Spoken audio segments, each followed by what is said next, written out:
night didn't begin with drama. It began with exhaustion. 36 hours without sleep, a red-eye flight slicing through the dark, and a man sitting alone staring at a phone that refused to stop lighting up. This wasn't a royal visit. This wasn't strategy. This was panic. The kind that hits when everything you thought was solid suddenly feels like it's made of glass. Have you heard me? Yeah, we always did. I think that I've now, at 63 years old, suddenly owned Sarah Ferguson.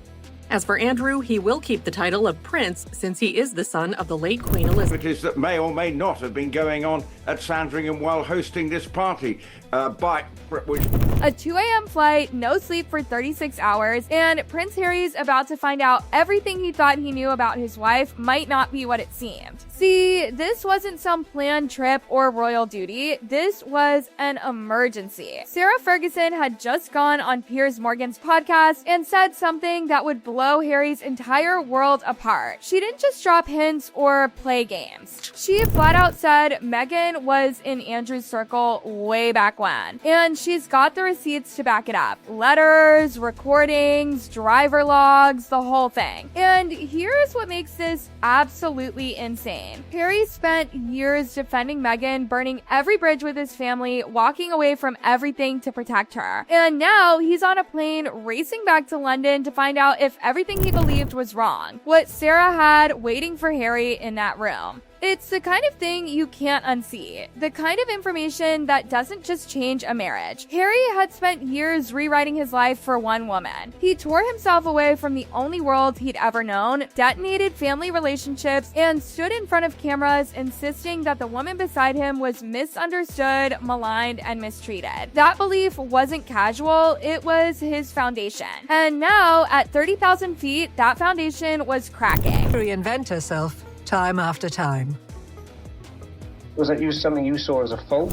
It rewrites your entire life. But what Sarah had waiting for Harry in that room, you're not ready for this. Hit subscribe and turn on notifications so you don't miss what happens next. And drop a like if you're already hooked. Now, let's get into it. So here's how it went down. The call came late the night before. And get this, it wasn't even Sarah calling directly. It was someone from the palace, an intermediary, someone whose job is basically to deliver messages nobody wants to hear. And they didn't waste time with pleasantries, they got straight to it. Sarah's got materials that tie Meghan to Andrew's boat circles back in the day, and she's planning to go public with all of it, unless you come to London and deal with this head-in. Now, think about the irony here for a second. The irony was brutal. Harry had spent years condemning Andrew, publicly distancing himself from everything that name represented. He had positioned himself as morally separate, as someone who walked away because he couldn't stomach the rot. And now, the very person he'd cut off was the gravitational center of this new collapse. The circles they both moved in long before Meghan married Harry,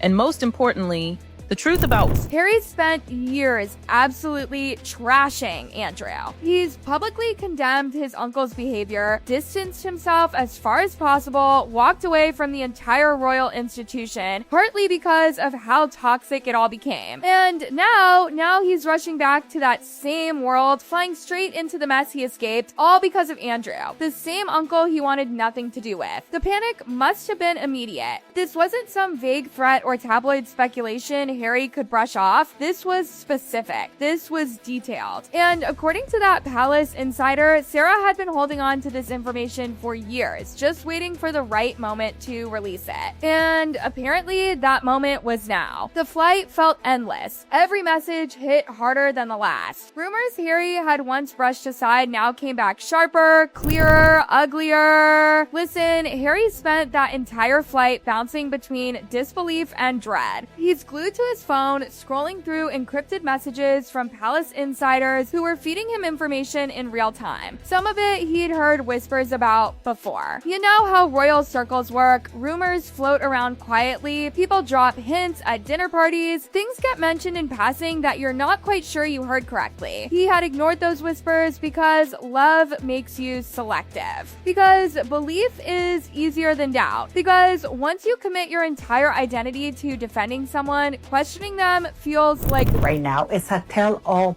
book, and that's what she's using to threaten the royal family.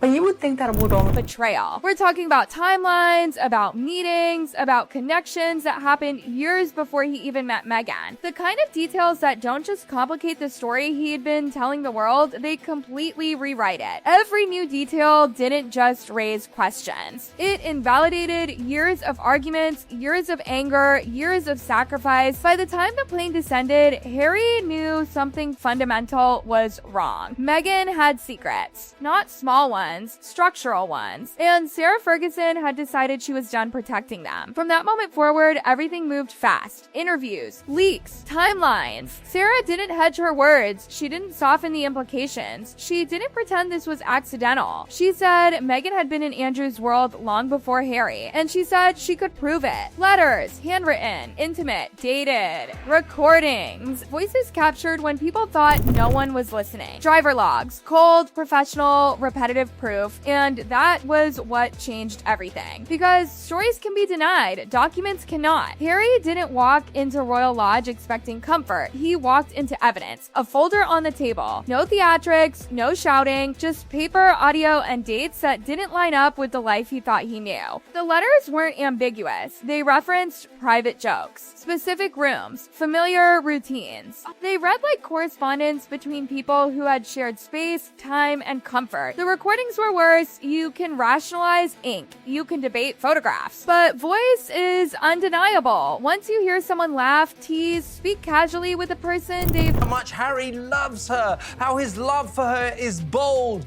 how no one in the world loves her more. Claimed not to know, there's no erasing it. Then came the logs. Repetition. Routine. The same name appearing again and again. Not random, not accidental, planned. And worst of all, the overlap. The trips didn't stop when Harry entered the picture. They continued while he was defending her, while he was fighting his family, while he was burning bridges. That was the betrayal, not the past, the concealment. By the time Harry left that room, he wasn't angry, he was hollow. Because rage implies certainty. And certainty was gone. The world, meanwhile, exploded. Headlines questioned why Harry returned alone. Social media timelines were rebuilt in real time. Old photos resurfaced. Interviews were rewatched with fresh eyes. Statements once dismissed now felt loaded. Meghan stayed silent. At first, it looked dignified. Then it looked calculated. Then it looked paralyzed. One carefully worded denial appeared. It denied nothing specific. And that absence spoke louder than words. Sarah's next move sealed it. A book. Not gossip, not commentary. Documentation, footnotes, dates, cross-references. A permanent record. And Harry knew then that containment was impossible. The story would exist long after statements faded, long after interviews ended, long after damage control failed. The real question wasn't whether the truth would come out. It was whether Harry could survive knowing he'd built his life on someone else's edited history. Because when love is built on omission, the collapse isn't loud. It's slow, silent, and irreversible. And now, with the book coming, with silence growing heavier by the day, and with children who will one day Google their parents' names, Harry is trapped between two impossible choices. Stand by the story, or face the truth. Either way, something is going to break, and this time, there's no flight fast enough to outrun it. Harry didn't leave London when he was supposed to. That alone told people more than any statement ever could. Flights were booked and quietly canceled. Meetings stretched late into the night, not the kind with advisors strategizing headlines, but the kind where silence sits heavier than words. Every option placed in front of him ended the same way. Loss. Different shapes, different speeds, same destination. Back in California, the silence continued. No interviews. No carefully framed Instagram posts. No sympathetic leaks. And the longer that silence lasted, the louder it became. Because in a world where every crisis is met with instant narrative control, refusing to speak stops looking like dignity and starts looking like fear. Fear of specifics. Fear of dates. Fear of receipts. People close to Harry could see it in his face. This wasn't a man gearing up for another public fight. This was someone realizing the war he thought he'd been fighting might never have been been the real one. For years, he believed the enemy was outside, the press, the palace, the institution, but now the damage was coming from inside the story itself. The hardest part wasn't even what Sarah had shown him, it was what it explained. Every awkward warning he dismissed, every uncomfortable pause from family members who tried to say something without saying it outright. Every time someone told him to slow down, to ask more questions, to be careful, he'd taken those warnings as betrayal. Now they felt like missed lifelines. And then there were the children. That thought crept in during the quietest moments, because this wasn't just about reputation anymore. This wasn't just about headlines or books or public narratives. This was about what becomes permanent, about the fact that one day, years from now, Archie and Lilibet would be old enough to read, old enough to search, old enough to ask questions that don't have safe answers. How do you explain to your children that the love story they were born into might have been built on omissions? How do you protect them from a narrative that's already being archived, cataloged, footnoted? You can't outrun a book. You can't delete it. You can't call it misinformation once it's sitting on shelves, cited, referenced, frozen in time. Some advisors floated the quiet exit, separation without accusation, a statement about growing apart, stress, different paths. It would hurt, but it would stop the bleeding. It would allow Harry to rebuild something resembling credibility, maybe even reconnect with the family he'd pushed away. But that path required something he wasn't sure he could do. Admit that the people he'd condemned might have been right. Admitting that would mean admitting he'd been wrong about everything, about who to trust, about who to fight, about why he left. And for someone who had wrapped his identity so tightly around the idea of being the one who finally told the truth, discovering you might have been defending a partial lie is devastating. So he stayed frozen. Meetings without conclusions, conversations that went in circles, evidence that didn't disappear no matter how long he stared at it. And across the ocean, the silence remained unbroken. Public sentiment shifted almost imperceptibly at first, then all at once. Not rage, not hatred, something colder. Disillusionment, the kind that doesn't shout but quietly withdraws support. People stopped arguing as much. They started saying things like, "This explains a lot," and that's far more dangerous than outrage. Sarah, meanwhile, didn't need to say much anymore. The machine was moving on its own. Pre-orders climbed,